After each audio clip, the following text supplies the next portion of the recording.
Les matins de France Culture. Guillaume Erner. Jeudi dernier, dans l'après-midi, Mehdi Kessassi a été tué par balle dans le 4e arrondissement de Marseille. Il est possible que son grand frère, Amine Kessassi, soit indirectement visé. Et c'est ce qu'on appelle un assassinat d'avertissement, dans le cas donc, où ceci se vérifierait. La crainte, en tout cas, c'est que la violence du narcotrafic à Marseille est montée d'un cran au point de viser donc désormais l'entourage de ceux qui les dénoncent. On va tenter ce matin de cerner les mécanismes du narcotrafic dans cette ville, mais aussi plus largement en France et peut-être dans le monde. Avec vous, Xavier Monnier, bonjour. Bonjour. Vous êtes en duplex avec nous, vous êtes journaliste à Blast. On vous doit notamment Les Nouveaux Parrains de Marseille, l'emprise mafieuse, c'est aux éditions Fayard. Et puis ici même, à Paris, Jean-François Guéraud, bonjour. Bonjour. Vous êtes commissaire général, auteur notamment des Sociétés du silence, l'invisibilité du crime organisé. C'est également chez Fayard. Votre regard, Jean-François Guéraud, sur ce qui s'est déroulé à Marseille jeudi dernier? J'ignore tout du mobile ou des mobiles possibles de cet homicide. Il faut évidemment laisser l'enquête se dérouler. En revanche, je suis très frappé par ce que représente aujourd'hui à Marseille la DZ Mafia, par l'hypervisibilité qu'elle nous propose. C'est un phénomène peut-être pas totalement inédit, mais quand même, certainement pour la première fois dans l'histoire du crime organisé, nous avons une organisation, si c'est elle qui est à l'origine de cet homicide, hypervisible. Qu'est-ce que c'est la DZ Mafia? Alors, c'est un nom que se sont donnés eux-mêmes ces gangsters. Ce n'est pas un nom qui a été donné par la police ou par la presse. Ils se sont intitulés DZ Mafia. Et donc, il faut traduire le terme. Cela signifie Al Jazair, c'est-à-dire Algérie. Donc, en fait, ils s'intitulent Mafia algérienne. Donc, c'est là aussi quelque chose d'inédit. Ils se dotent d'une identité.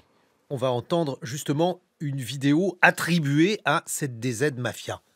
Cela fait plusieurs jours que de fausses informations circulent en boucle dans les médias et dans les réseaux sur les faits qui sont produits entre mercredi et vendredi dernier.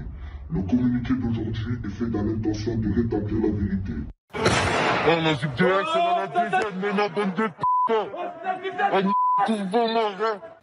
Voilà, ce sont donc des vidéos qu'on trouve sur les réseaux sociaux. On y voit des hommes cagoulés qui se présentent donc comme membres de cette DZ Mafia et jurent, là, dans un cas, que la DZ Mafia n'est pour rien dans une série d'exécutions, tandis que dans d'autres vidéos, la DZ Mafia explique qu'elle veut devenir le plus grand groupe criminel de France. C'est un mode assez inédit, Jean-François Guéraud, parce que si j'en juge par vos productions, votre dernier livre, par exemple, s'intitule Les Sociétés du silence. La DZ Mafia, c'est pas vraiment le silence. Non, c'est l'hypervisibilité. Et cette hypervisibilité pour la DZ Mafia a 3 dimensions, je crois qu'il faut avoir bien en tête. Tout d'abord, il y a eu ces affaires dites de règlement de compte, c'est-à-dire d'assassinat, dans une logique concurrentielle et territoriale en 2022-2023, contre un autre groupe qui avait une dimension très ethnique, le groupe Yoda. Et donc, Ethnique, Yoda. Les Yoda étaient des Comoriens principalement. Donc c'était vraiment une lutte entre un groupe criminel qui se revendique comme algérien et un autre qui se revendique comme comorien. Et dans cette logique donc d'hyper-violence, il y a eu des dizaines d'homicides, la DZ Mafia a, semble-t-il, remporté cette guerre territoriale. Donc première dimension, des assassinats de très haute intensité. Deuxième dimension, vous l'avez cité, des vidéos et en particulier un phénomène inédit, une conférence de presse. Le 9 octobre 2024, quand on regarde cette conférence de presse, on avait l'impression de regarder une conférence de presse du FLNC.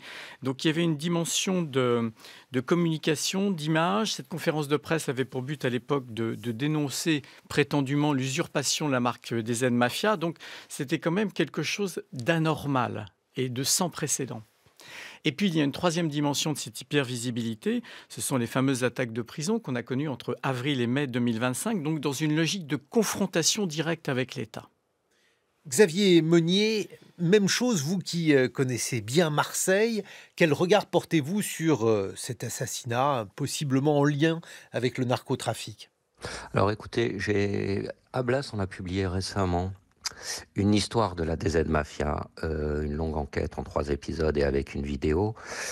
Et donc, je voudrais revenir sur quelques points qu'a développé monsieur Guéraud pour les compléter. Effectivement, DZ Mafia, ça veut dire mafia algérienne. Après, il faut faire attention à avoir une lecture trop ethnique des conflits entre bandes de narcotrafiquants. Parce qu'au sein de la DZ Mafia, comme au sein du groupe Yoda, vous avez des Français d'origine comorienne, des Français d'origine italienne, des Français d'origine corse, des Français d'origine algérienne, des Français d'origine tunisienne. Donc, il faut faire attention vraiment avec les termes. Ensuite, la DZ Mafia, c'est pas une génération spontanée, comme Yoda. C'est des gens qu'on a vus depuis une dizaine d'années, monter en grade, être formés, bénéficier, entre guillemets, des arrestations et des morts, on va dire, de leurs supérieurs, et qui se sont organisés. Parce que sur la DZ Mafia, il y a quelque chose qui est essentiel à dire. C'est que la DZ Mafia est née, a prospéré et est dirigée depuis la prison. Les gens qui ont créé la DZ Mafia, qui ont revendiqué la DZ Mafia, ce label, sont des donneurs d'ordre pour les rackets, pour les assassinats, pour pas seulement les assassinats d'ailleurs, parce qu'il y a énormément d'actes d'intimidation. Quand un groupe vient tirer des rafales sur un bar de quartier à la Joliette, c'est pas un assassinat ciblé. C'est une marque d'intimidation. Et donc, excusez-moi, juste pour... Je vous en prie. Pour oui, quand vous êtes en duplex, c'est toujours compliqué. Je vous en prie, Xavier Meunier. Donc, il faut bien comprendre que ce phénomène, c'est l'aboutissement d'une chrysalide criminelle qui a eu lieu sur Marseille depuis des années, une décennie au moins, et qu'on est face à, voilà, après la chrysalide, on a l'éclosion. Vraiment. Et là, on affronte cela. Xavier Meunier, on ne sait évidemment pas aujourd'hui qui a tué Mehdi Kessassi, donc le frère d'Amin Kessassi, qui est connu pour son engagement contre le narcotrafic. Qu'est-ce que c'est un assassinat d'avertissement? Pourquoi tout simplement ne pas, dans le cas donc de ces gangs mafieux, pourquoi tout simplement ne pas tuer la personne qu'on veut faire taire au lieu de frapper son entourage? L'assassinat du frère d'Amin Kessassi, de Mehdi, a créé un énorme émoi à Marseille, y compris personnel, parce que je connais Amin Kessassi depuis quelques années, parce que Amin Kessassi, c'est le symbole d'un espoir pour Marseille, d'un espoir venu des quartiers populaires, de quelqu'un qui se bat contre les narcotrafiquants pour dénoncer le sort des quartiers populaires, pour changer les choses et aussi changer le regard sur les quartiers populaires. Et c'est quelqu'un, du coup, qui gêne. Voilà, ça c'est un premier point. Amin Kessassi, ensuite, il faut bien comprendre qu'il a un grand frère qui a été tué avant son petit frère, parce qu'il était en raison de son implication dans les réseaux de narcotrafic. D'accord. Et c'est d'ailleurs cet assassinat qui l'a poussé à s'investir en politique pour donner une autre vision des choses. Donc le fait qu'on assassine, qu'on vise la famille d'Amin Kessassi, c'est à la fois terrifiant, c'est à la fois terrible, mais ça montre bien en quoi le combat d'Amin Kessassi est essentiel à la ville, est essentiel, et au-delà de la ville, est essentiel à la société et à ce pays, parce que on a besoin de gens qui luttent, qui ouvrent, qui ont un discours d'ouverture pour cela. Et c'est ça qu'on essaie de faire taire. Ensuite, et je vais essayer d'être court, Amin Kessassi, il a été depuis quelque temps mis sous protection policière. Il a été sorti de la ville. Et donc, il était très protégé. Et donc, on a sans doute voulu l'atteindre, mais ce qu'il faut bien comprendre, c'est que ce que montre l'exécution de Mehdi, de son petit frère, c'est qu'ils sont prêts à tout. Prêt à tout. Alors ça, effectivement, il y a quelque chose qui frappe à cet égard, c'est cela, Jean-François Guéraud. Dans Les Sociétés du silence, il est question de meurtres perpétrés d'ailleurs de manière abominable. Un meurtre, c'est toujours abominable, mais on peut aussi le mettre en scène, et c'est ce que vous évoquez dans ce livre. Est-ce que ça signifie que la pratique de l'assassinat est quelque chose qui s'est développé, qui est devenu de plus en plus banal dans ces milieux-là? Alors, mon livre a un propos un peu différent, hein. Mon livre est une réflexion sur le silence en direction du monde criminel. Habituellement, quand on réfléchit aux organisations criminelles, on utilise deux axes de réflexion. Le premier, c'est celui du profit, de la corruption, de l'accumulation primitive du capital, hein. Et le second axe, en général, c'est celui, en effet, de la violence, de l'intimidation et de l'assassinat.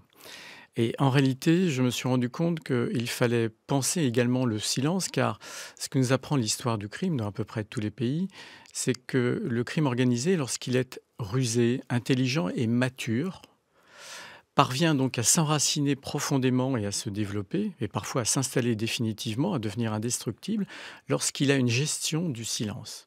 Alors je prends évidemment l'exemple des organisations mafieuses, hein, au sens strict du terme, c'est-à-dire des organisations qui ont une sociologie de société secrète. Ce sont les organisations italiennes et italo-américaines. Mais à partir Pas française? Pas pour l'instant. Et donc, Même pas dans une partie, on parle souvent de la mafia corse. Il faut se méfier des abus de langage, c'est-à-dire que la langue journalistique et politique qui s'impose, hein, c'est la langue dominante, a tendance à rendre synonymes les termes de mafia, de criminalité organisée. On pourrait y revenir, mais je pense que c'est un abus de langage qui a des effets sur le réel. Est-ce que vous êtes d'accord avec ça, Xavier Monnier? Est-ce que donc les termes de mafia, alors ils peuvent être métaphoriques, mais ce que vous observez par exemple à Marseille? Alors, on va avoir une petite divergence d'analyse, je pense, pas de constat avec Monsieur Guéraud. Mais au niveau du secret, il y a quelque chose qui est très étonnant depuis quelques années pour en avoir discuté avec les criminels, avec les avocats, avec les juges. C'est que par exemple, dans les dossiers liés à la DZ Mafia, on a énormément d'aveux, très rapidement. Donc on va dire que cette culture du secret, elle n'existe pas dans la DZ Mafia, et c'est une vraie évolution. En revanche, on veut imposer le silence. Nous, c'est-à-dire qu'on veut imposer le silence. Donc on veut imposer Xavier Monnier, excusez-moi, qu'est-ce que vous en tirez comme conclusion du fait qu'il y a des aveux très rapides? Moi, j'ai une analyse de la DZ Mafia qui n'est pas totale, absolue et sortie d'une évangile, hein, mais qui est basée sur des faits et qui peut évoluer. Mais on a l'impression qu'on est face à une agence d'intérim du crime, un manpower du crime et un Uber du crime. C'est-à-dire que on recrute très rapidement, on jette très rapidement, et il y a beaucoup de monde qui passe. Donc, c'est très versatile, c'est ça que vous voulez dire. Ce qui explique aussi pourquoi on a tant d'arrestations, tant de morts aussi. Voilà. C'est pas aussi sérieux, en quelque sorte, Jean-François Guéraud, qu'une mafia, si j'ose dire? Pour l'instant, cette organisation criminelle n'a pas une sociologie de société secrète. Elle n'a pas un ethos et une éthique du silence. Elle n'a pas une hiérarchie stricte. Il n'y a pas des rites d'initiation, etc. Mais ce que l'on voit, c'est que depuis déjà... Alors qu'il y a ça dans les mafias. Bien sûr, c'est ce qui caractérise fondamentalement les organisations mafieuses. C'est une franc-maçonnerie, puisque vous parlez de la franc-maçonnerie dans votre livre. Non. Vous dites que les mafias se sont inspirés de la franc-maçonnerie. Alors, quand on regarde le développement, la naissance historique de Cosa Nostra et de la 'Ndrangheta au 19e en Italie, hein, donc on est dans un contexte historique et anthropologique très particulier. En effet, elles ont pris un modèle qu'elles avaient sous les yeux, qui était un modèle victorieux, c'était le modèle des loges maçonniques, hein, et en particulier il y avait les Carbonari, hein, de toutes ces loges qui étaient en lutte contre le pouvoir des Bourbons. Et donc elles ont trouvé ce modèle sociologique, hein, qui avait permis hein, aux républicains en quelque sorte de résister. Donc c'est un pur phénomène d'imitation. Et puis dans un second temps, historiquement, comme les mafias ont pour objectif évidemment de se créer des complicités, de corrompre le monde légal, quoi de mieux que le biais des loges maçonniques. Mais je voulais revenir à ce que disait Xavier Monnier, et mon analyse n'est pas forcément très différente. Dans tous les pays à travers le monde, on voit des organisations criminelles qui, pour se grossir, hein, c'est la logique de la grenouille et du bœuf, s'auto-intitulent, se donnent ce label mafia dans une logique de contrôle territorial et d'intimidation ou des populations et ou de l'État. Et donc, il ne faut pas certainement prendre ce label au sens premier du terme, il faut aller regarder derrière. Jean-François Guéraud, Les Sociétés du silence, l'invisibilité du crime organisé aux éditions Fayard. Xavier Monnier, Les nouveaux parrains de Marseille, l'emprise mafieuse, là aussi aux éditions Fayard. On se retrouve dans une vingtaine de minutes. On va évoquer cette sensation qu'un certain nombre de villes sont aujourd'hui soumises au crime organisé dans une perspective de narcotrafic et que ceci est extrêmement difficile à juguler. 8h sur France Culture. 6h30, 9h, les matins de France Culture. Guillaume Erner. Et nous retrouvons nos invités. Jean-François Guéraud, on vous doit Les Sociétés du silence, l'invisibilité du crime organisé aux éditions Fayard. Xavier Monnier, journaliste à Blast, Les nouveaux parrains de Marseille, l'emprise mafieuse aux éditions Fayard. D'après l'enquête, la piste d'un assassinat d'avertissement serait privilégiée pour le frère d'Amine Kessassi à Marseille. Cela signifie aussi, Xavier Monnier, vous commenciez à l'évoquer, qu'il y a aujourd'hui une forme de facilité à recruter des tueurs. Comment l'expliquer? Est-ce que ça marque, alors vous parliez d'ubérisation, est-ce que ça marque une évolution dans ces organisations criminelles? Oui, ça marque une évolution dans ces organisations criminelles qui répondent tout simplement aux évolutions de la société, aux évolutions technologiques, aux évolutions économiques que connaît la société. Parce que les organisations criminelles, les organisations mafieuses, ce ne sont pas des structures qui vivent hors du temps. Elles vivent avec leur temps. Et leurs évolutions sont aussi des produits de leur temps. Et c'est ça qu'il faut bien comprendre, c'est que ce soit la DZ Mafia, que ce soit Yoda, que ce soit la Mocro-Mafia en Belgique et aux Pays-Bas, qui ont d'ailleurs des connexions avec les organisations marseillaises, c'est acté, c'est prouvé, elles ont des connexions, elles partagent des réseaux, elles partagent des fournisseurs, elles parfois s'échangent des travailleurs, elles suivent la société et les évolutions de la société. Et donc, on a là le fruit d'une évolution criminelle qu'on ne pouvait pas peut-être prévoir à l'instant T, mais qu'on pouvait imaginer et pressentir très fortement depuis de nombreuses années. Donc une évolution qui repose à la fois, Jean-François Guéraud, sur une évolution des pratiques, sur une évolution des trafics également. C'est le signe, ou en tout cas c'est une inquiétude sur le narcotrafic, que celui-ci prendrait des dimensions en France telles qu'il serait aujourd'hui difficile à contrôler. Qu'en pensez-vous ? Je ferai deux remarques. Tout d'abord, je n'aime pas quand on fixe le terme du débat autour d'un produit, narcotrafic. Je pense qu'il faut parler plutôt d'organisation criminelle, puisque l'histoire montre que toutes ces organisations, toutes ces entités, dès le départ ou par la suite, par un phénomène d'évolution normale, en fait, sont polycriminelles, c'est-à-dire qu'elles s'investissent dans toutes les activités criminelles. Donc, fixer les termes du débat à travers un produit, c'est quand même rendre le sujet un peu abstrait et ça nous conduit vers, à mon avis, des débats oiseux sur la délégalisation, enfin la dépénalisation, etc. Donc parlons plutôt d'organisation criminelle. Deuxièmement, je pense qu'il faut prendre un peu de recul historique et comprendre que ce qui nous atteint, c'est une des conséquences de la fin de la guerre froide et des effets de la mondialisation. La planète, depuis les années 80, est dans un processus accéléré de criminalisation. Voilà. Nous avions l'illusion en France d'être à l'abri, syndrome de Tchernobyl, syndrome du village d'Astérix, de ne jamais subir ces effets de la mondialisation. Et une des dimensions importantes de la mondialisation, c'est bien la montée des organisations criminelles, voire la dérive de certains États en États gangsters. Bon.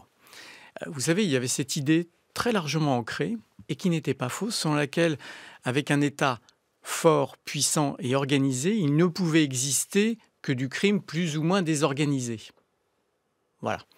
Et on est en train de se rendre compte qu'en réalité, il y a un affaiblissement, un effondrement généralisé qui permet à ces organisations criminelles aujourd'hui d'avoir une place centrale dans la société française. Alors attendez, parce que vous dites qu'il ne faut pas se fixer sur un produit. Mais alors dans ce cas-là, est-ce que vous pourriez nous faire la liste des produits ou des services rendus par le crime organisé aujourd'hui en France, Jean-François Guéraud?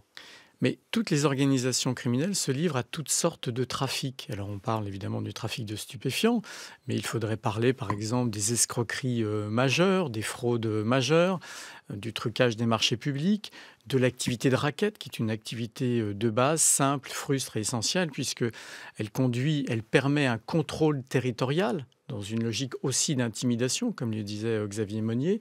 Donc en réalité, c'est tout type d'activité criminelle. Xavier Monnier, est-ce que vous retrouvez ce qui pourrait se pratiquer à Marseille? Alors, je vais compléter ce qu'a dit Monsieur Guéraud, même si je qualifierais pas le débat sur, mais c'est pas le débat sur la légalisation de oiseux. Mais c'est vrai qu'il ne faut pas se fixer sur le produit. Le produit, c'est un moyen. C'est-à-dire, c'est un moyen. Là, ça a été un moyen de gagner beaucoup d'argent très vite, donc de se faire un butin. Mais on le voit très bien, et c'est une évolution, on va dire, classique des organisations criminelles et des organisations mafieuses. C'est on commence par accumuler un butin et puis après on l'utilise. Donc on l'investit et pour s'assurer le contrôle, on fait du racket et on le voit très bien avec la DZ Mafia qui s'est mis à racketter, y compris des pontes du rap français, par exemple, des bars. Ensuite, on voit très bien qu'il y a des investissements et on crée une économie mafieuse en investissant dans les bars, dans les restaurants, dans les boîtes de nuit, dans les épiceries et dans le BTP. On a des affaires à Marseille où on voit très bien que des boîtes du BTP, des grandes entreprises, ont recyclé des fonds qui viennent du trafic de stupéfiants. Comment fait-on ça, Xavier Monnier? Comment fait-on ça? Comment procède-t-on? Parce que le problème, c'est que ces fonds, évidemment, ils sont présents dans l'économie de manière illégale, de manière fantôme. C'est compliqué de les réinvestir légalement. On ne peut pas faire ça. On fait du blanchiment, tout simplement. Mais justement, comment peut-on blanchir des sommes d'argent aussi importantes aujourd'hui, selon vous? D'abord, là, et c'est un cas très précis, et c'est une instruction qui a lieu à Marseille, en investissant dans des sociétés de leasing ou en rachetant des sociétés de leasing avec des fonds qui sont mal ou peu contrôlés en espèces, en payant, en aidant, en faisant des décaissements vers les sociétés via un système de fausses factures vers des sociétés du BTP et qui ont besoin entre guillemets, d'argent liquide pour faire du travail parfois au noir. Et donc, on se retrouve dans la création d'une économie que j'appelle, Monsieur Guéraud ne sera pas d'accord, mais d'une économie mafieuse, ou en tout cas d'une économie criminelle, où on a une porosité des milieux économiques aussi, des milieux financiers, avec tout simplement les organisations criminelles et l'argent du crime. Et là, on rentre dans quelque chose.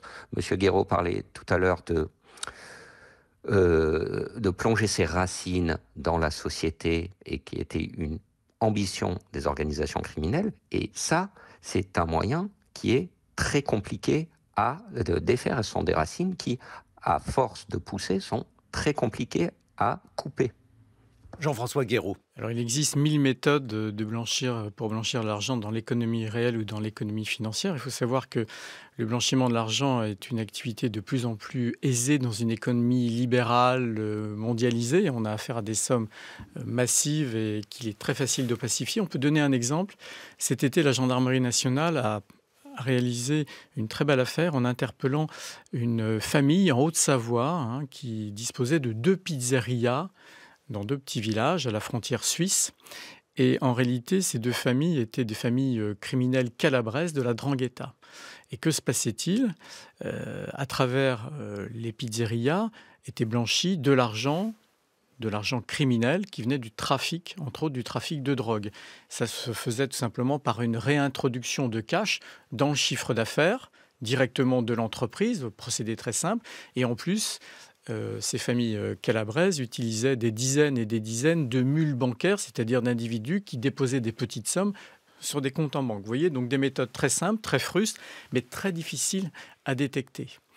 Et toute l'économie financière contemporaine, celle qui est née dans les années 70, est très largement une économie opacifiée, mondialisée, dérégulée. Et on voit qu'avec les crypto-monnaies qui sont en phase de dérégulation active, il y aura de nouvelles opportunités quasiment indétectables. Pourquoi c'est important de blanchir de l'argent? Parce qu'il faut faire quelque chose de cet argent. Très souvent, c'est de l'argent liquide. C'est de l'argent en cash. Donc, si vous voulez pouvoir le faire fructifier, il faut en effet trouver des ponts à travers des professions intermédiaires, hein, des professions légales, pour le réintroduire dans l'économie légale. Alors ça, c'est l'aspect recette, Xavier Meunier. Moi, il y a quelque chose qui m'intrigue, c'est l'aspect consommateur, notamment donc en matière de narcotrafic, donc achat de stupéfiants. Est-ce que l'apparition donc de ces affaires signifie que le marché progresse, autrement dit qu'il y a de plus en plus de consommateurs, peut-être aussi que le marché se restreint, parce que vous parliez tout à l'heure de la lutte entre 2 clans, mais souvent la concurrence devient accrue quand il y a moins de consommateurs. Qu'est-ce qui se passe à cet égard? Écoutez, là, on va parler peut-être de géopolitique des drogues, mais on sait très bien que depuis plusieurs années, pour prendre l'exemple d'un produit, la cocaïne, on a une explosion de la production qui induit une augmentation de la pureté du produit et une baisse du prix. Et donc, face à cela, évidemment, allez, on va employer des gros mots, on a une politique de l'offre qui est particulière. Voilà, on a une politique de l'offre de drogue qui bat son plein, et on a des consommateurs qui peuvent être attirés par cela. Après, moi, je fais attention à quelque chose, parce que certains ministres ont à un moment dit, voilà, les gens qui fument, ils ont du sang sur les mains ou sur leurs joints, il y a du sang. Il faut faire attention à quelque chose quand même.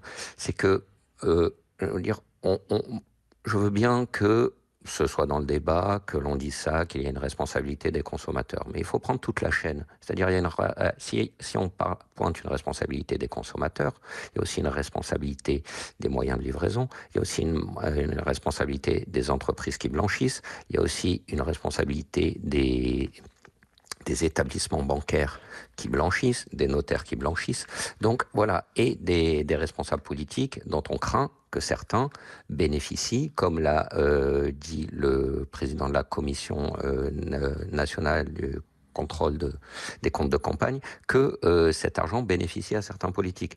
Donc, je ne suis pas pour pointer, voilà, uniquement le consommateur. Mais on a une offre et une consommation, de toute façon, selon les chiffres qui augmentent. Et pour ce qui est du cannabis, en France, je rappelle que malgré une politique de prohibition, on a des chiffres de consommation qui sont les plus élevés d'Europe. Mais alors ça, est-ce que ça signifie aussi que le pouvoir d'achat, parce qu'on parle beaucoup de pouvoir d'achat des Français, on parlait du pouvoir d'achat des profs, donc la question que j'aimerais vous poser, Xavier Meunier, est simple. Comment explique-t-on l'augmentation de ce trafic de drogue, alors même que acheter de la drogue coûte cher et évidemment, un sens est largement superflu? Coûte de moins en moins cher. Les systèmes de livraison sont de plus en plus simples, puisqu'on voit des systèmes de livraison de moins en moins cher. Et excusez-moi, ça veut dire quoi concrètement pour la cocaïne ou pour d'autres formes de drogue? À combien ça revient de prendre de la drogue régulièrement? J'avoue que je ne suis pas consommateur, donc Jean-François Guéraud, qui ne doit pas être consommateur non plus, a des idées Mais précises. non, mais par exemple, le gramme de cocaïne se situe à peu près à 60 euros.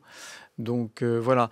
Mais pour rejoindre ce que disait Xavier Monnier, la question de la politique de l'offre, c'est-à-dire ce que proposent les organisations criminelles, est absolument déterminante. C'est en partie l'offre qui crée la demande. C'est-à-dire qu'on met à disposition de plus en plus de produits de plus en plus différents, et on baisse les prix pour se créer un marché. Pour se créer un marché aujourd'hui. Donc des consommateurs. Le marché existe, il est ramifié, y compris donc non seulement donc dans des grandes villes comme Marseille, mais aussi dans des villes moyennes, Jean-François Guéraud. Oui, cette politique de l'offre a consisté justement à s'ouvrir de nouveaux espaces de consommation, donc y compris en sortant des grandes villes. De toute façon, vous savez, c'est une loi sociologique. Quand on regarde comment s'est diffusée la cocaïne, par exemple, aux États-Unis, à partir des années 60, mais ça, c'est une vieille loi de Veblen, que vous connaissez bien, théorie de la classe de loisirs, expliquait ça au 19e. Veblen était un sociologue. Un grand sociologue français. Il disait, les modes sont d'abord créées en haut de la société, et ensuite elles se diffusent à travers les générations vers le bas, entre guillemets, de la société. Pour la cocaïne, c'est ce qui s'est passé. Les classes supérieures qui l'ont vantée, et petit à petit, ça a irrigué l'ensemble de la société américaine. Et quand le marché américain a commencé à être saturé, dans les années 90, les grands pays producteurs, Colombie, Pérou, Bolivie, les organisations criminelles de ces grands pays ont décidé de se trouver de nouveaux terrains d'expansion. Donc il y a eu une politique d'expansion en direction de l'Europe. Voilà. Et c'est ça qui s'est produit. On est dans un mouvement historique qu'il faut lire sur 50, 60 ans. Alors l'autre question qui se pose, Xavier Monnier, c'est la porosité entre ces milieux, donc le narcotrafic, les milieux criminels et les milieux terroristes. Est-ce qu'il y a, selon vous, des liens entre l'islam radical et le trafic de drogue? Alors, à Marseille, dans toutes les enquêtes que j'ai menées, à date, non. Voilà. Non, à date. Je veux revenir juste sur l'expansion dont vous parliez. C'est vrai que c'est très intéressant par rapport à la DZ Mafia.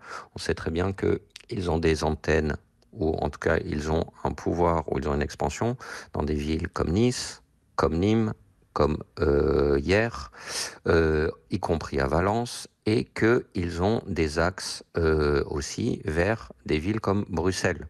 Donc il y a un véritable axe Marseille, on va dire Belgique, Pays-Bas. Jean-François Guéraud, sur la question de la porosité entre les milieux. Alors, comme l'a dit justement Xavier Monnier, aucune des enquêtes judiciaires menées en France depuis les années 90 n'a démontré une coopération entre des groupes criminels de droit commun et des groupes, entre guillemets, terroristes, c'est-à-dire qui ont une dimension idéologique. Ça, c'est certain et c'est clair. En revanche, il y a un phénomène qui est passé un peu sous les radars et qui me semble sociologiquement très, très intéressant. Il y a eu un invariant sociologique depuis le milieu des années 90 sur l'origine de ces terroristes islamistes en tant que tels. La figure emblématique de ces nouveaux individus, c'est Mohamed Merah. Mohamed Merah qui venait de la petite ou de la moyenne délinquance, de la délinquance de droit commun.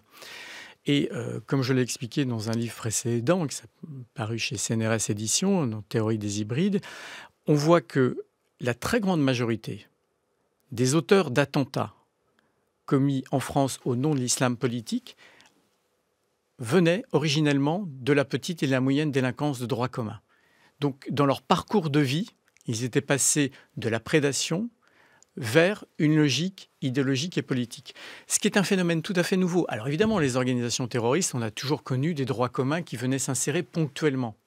Exemple, Frérot dans Action Directe, etc. Mais là, on a un phénomène sociologique massif que l'on aurait dû interroger. Et alors, par ailleurs, Jean-François Guéraud, est-ce que les uns nuisent ou empêchent les autres d'agir ? Les groupes criminels n'aiment pas beaucoup le terrorisme. Enfin, ils l'aiment et ils ne l'aiment pas. C'est-à-dire que le terrorisme fait beaucoup de bruit, donc il y a un effet de diversion. Vous comprenez bien, par exemple, que les attentats du 11 septembre 2001 aux États-Unis ont été un effet d'aubaine pour les grandes organisations criminelles de droit commun, puisque toute l'attention et tous les moyens de l'État fédéral américain se sont déplacés de la lutte contre le crime organisé vers les questions de sécurité nationale. Et on avait connu le même phénomène en Italie dans les années 70-80. Il y a eu un effet d'aubaine pour Cosa Nostra et pour la 'Ndrangheta et pour la Camorra. Xavier Monnier, aujourd'hui, qu'est-ce qu'il serait possible de faire à Marseille, puisque bien sûr, cet assassinat, s'il se révèle être le fait donc du narcotrafic, de narcotrafiquants, celui-ci effraie et il témoigne d'une situation qui est en partie hors de contrôle. Qu'est-ce qu'il faut faire selon vous? Non, ce qu'il faut faire, déjà, c'est bien être conscient de la menace, de l'existence de ces groupes et de ne pas les minorer ou les enfermer dans une logique qu'on entend souvent. Ah non, mais c'est Marseille, ça a toujours été comme ça, c'est localisé, ça peut pas se développer, ça peut pas s'étendre. On voit très bien que la violence criminelle ne reste pas localisée. La violence criminelle s'étend. Ce qui se passe à Marseille, ça peut se passer ailleurs. Et malheureusement, ça risque de se passer ailleurs. Quand on a vu ce qui s'est passé dans le port du Havre, quand on voit ce qui se passe... Qu'est-ce qui s'est passé dans le port du Havre? Mais vous avez quand même des gens qui ont été kidnappés, des gens qui ont été tués dans le port parce qu'ils refusaient ou ils ne faisaient pas assez de transfert de drogue. Je vais vous dire, dans le port d'Anvers et à Anvers, on a quand même eu des grenades dans la rue. Enfin, des grenades dégoupillées. Donc, la violence ne peut pas être restreinte à une localisation à un moment. Donc, il faut bien comprendre ça. Il faut aussi, très clairement, une mobilisation citoyenne. Parce que moi, et j'en fais partie, mais je veux dire, des grandes marches contre ces violences criminelles, contre ces assassinats, il y a des marches qui réunissent 100, 200, 300 personnes. Il n'y a jamais eu de choses massives comme on a vu, comme on a pu le voir en Italie, par exemple, pour dénoncer ces méthodes, pour dire que la société ne cautionne pas ces méthodes. Ensuite, il faut s'attaquer aussi aux raisons profondes du développement de ces organisations criminelles qui prospèrent sur le recul de l'État, sur l'abandon des quartiers populaires. Et quand je parle de recul de l'État, je ne parle pas de police et de justice, je parle de services publics, je parle d'investissement éducatif, je parle d'une désertion moyens. Donc de voilà. Tous ces lieux. Jean-François Guéraud, un mot de conclusion sur les suites possibles, la conduite à tenir. Déjà une remarque sur le diagnostic. Nous sortons de plusieurs décennies de déni du réel sur les questions criminelles. Voilà. Et donc, je ne suis pas certain encore aujourd'hui que nous ayons réalisé un diagnostic complet. Donc, cette phase intellectuelle est quand même essentielle. Jean-François Guéraud, Les sociétés du silence, l'invisibilité du crime organisé, et Xavier Monnier, Les nouveaux parrains de Marseille, l'emprise mafieuse, 2 livres publiés aux éditions Fayard. Merci à tous les deux de nous avoir accompagnés. Dans quelques instants, Lucille Como, François Saltiel et le 845 d'Anne-Laure Chouin.